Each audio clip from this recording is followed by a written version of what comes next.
हमारे अंदर जो अज्ञान रूपी अंधकार है, देखिए बाहर का जो अंधकार होता है, दीपक लगाओ उजाले से दूर हो जाएगा।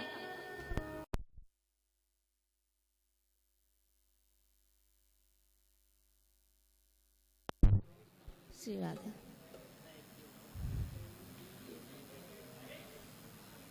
दिन में सूर्य के उदय होने से वो अंधकार समाप्त हो जाएगा।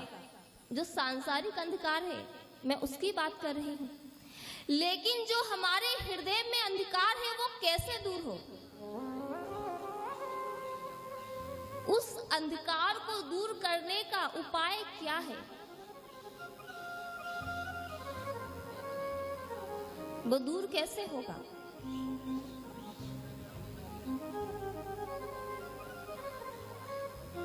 भगवान गीता जी में कहते हैं, यत् चंद्रमसि यच्चाग्नो तत्तेजो विद्धि मामकम। उस चंद्रमा में प्रकाश भी मेरी वजह से है। सूर्य में प्रकाश जो है वो भी मेरी वजह से है। मैं सर्वत्र विद्वान हूं।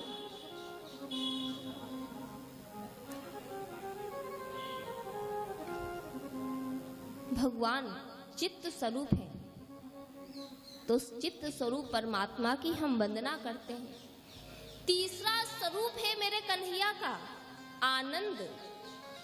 ये आनंद क्या है? आनंद किसे कहते हैं?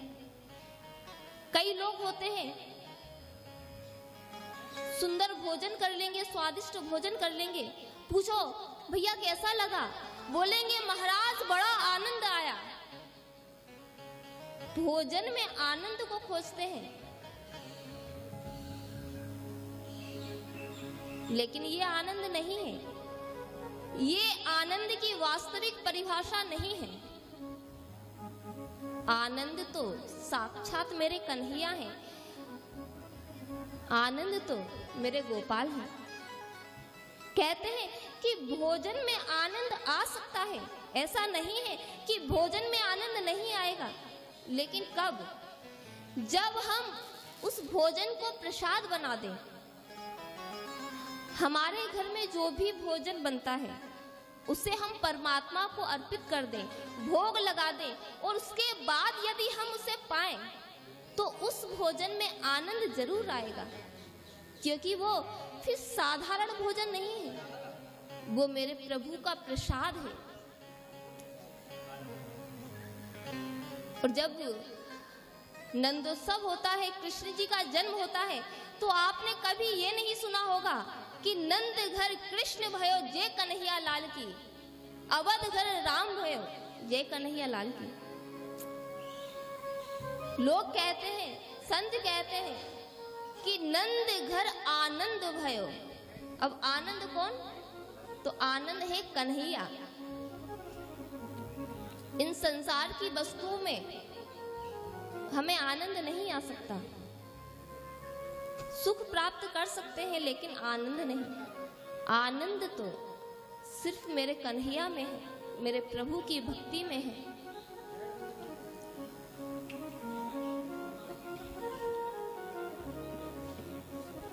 विश्वोत्पत्त्यादि तभी, विश्व की उत्पत्ति, इस संसार को कौन बनाता है? तो भगवान कहते हैं कि मैं ही सृष्टि का सृजन करता हूं, मेरे ही द्वारा सृष्टि का पालन होता है। लोग कहते हैं ना कि अरे ये घर मेरा, ये परिवार मेरा, पत्नी मेरी, बच्चे मेरे। व्यक्ति को बड़ा अभिमान होता है, हर वक्त मेरा मेरा कहता रहता है, लेकिन जब इस दुनिया से जाता है तो क्या घर उसके साथ जाता है? उसकी कमाई हुई धन दौलत क्या उसके साथ जाती है? क्या बच्चे साथ जाते हैं, पत्नी साथ जाती है? इंसान खाली हाथ आता है और खाली हाथ ही चला जाता है।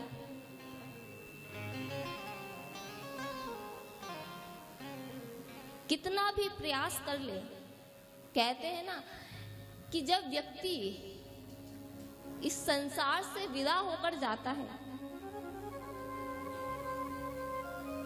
तो जो कफन ओढ़ता है उसमें कोई जेब नहीं होती, वो एकदम सादा सिंपल होता है। तो कहते हैं कि क्यों व्यर्थ इतना परेशान होना, संसार में रहो। भगवान कहते हैं कि संसार मैंने बनाया है, ये सुख सुविधा मैंने तुम्हें दी है, इनका उपभोग करो, खूब आनंद लो, लेकिन इसमें आसक्त मत हो। इस संसार के चक्कर में फंसकर उस परमात्मा को मत भूलो।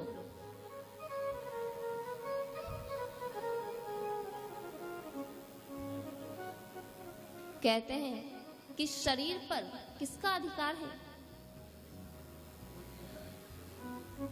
पत्नी कहती है कि 9 महीने गर्भ में हमने रखा, इस शरीर पर मेरा अधिकार है। माँ कहती है, पत्नी कहती है कि अरे मैं अपना घर परिवार छोड़कर आई, इस शरीर पर मेरा अधिकार है। बच्चे कहते हैं कि अरे हमारे तो पिताजी हैं, इन पर हमारा अधिकार है। लेकिन जब व्यक्ति मरता है तो मृत्यु कहती है कि ये मेरा ग्रास है, इस पर मेरा अधिकार है। चिता कहती है कि मुझ पर लेटेगा, इस पर मेरा अधिकार है। तो आप ही बताइए, आखिर इस शरीर पर किसका अधिकार है? इस शरीर पर किसी का अधिकार नहीं, ये नश्वर है। जीव आया है, उसे जाना ही पड़ेगा, कितने भी प्रयास कर लो, कुछ भी कर लो, उसे जाना ही है।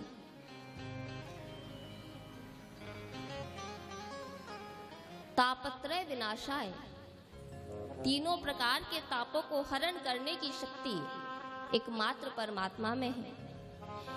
श्री कृष्णाय वयम नुमः, कहते हैं कि हम ऐसे सच्चिदानंद स्वरूप श्री कृष्ण को प्रणाम करते हैं, वयम नुमः, उनकी वंदना करते हैं।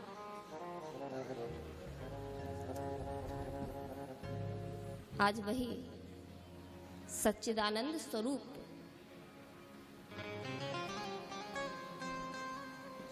मेरे परब्रह्म परमात्मा की वांग्मयी प्रतिमूर्ति श्रीमद् भागवत का आरंभ हो रहा है। प्रथम श्लोक में हम सभी ने उनके स्वरूप का वर्णन सुना। ये जो श्रीमद् भागवत की कथा हम आज श्रवण कर रहे हैं, कहते हैं कि ये कथा देवताओं को भी दुर्लभ है। जो स्वर्ग में देवता रहते हैं वो भी तरसते हैं कि हे प्रभु, ये सांसारिक लोग कितने धन्य हैं,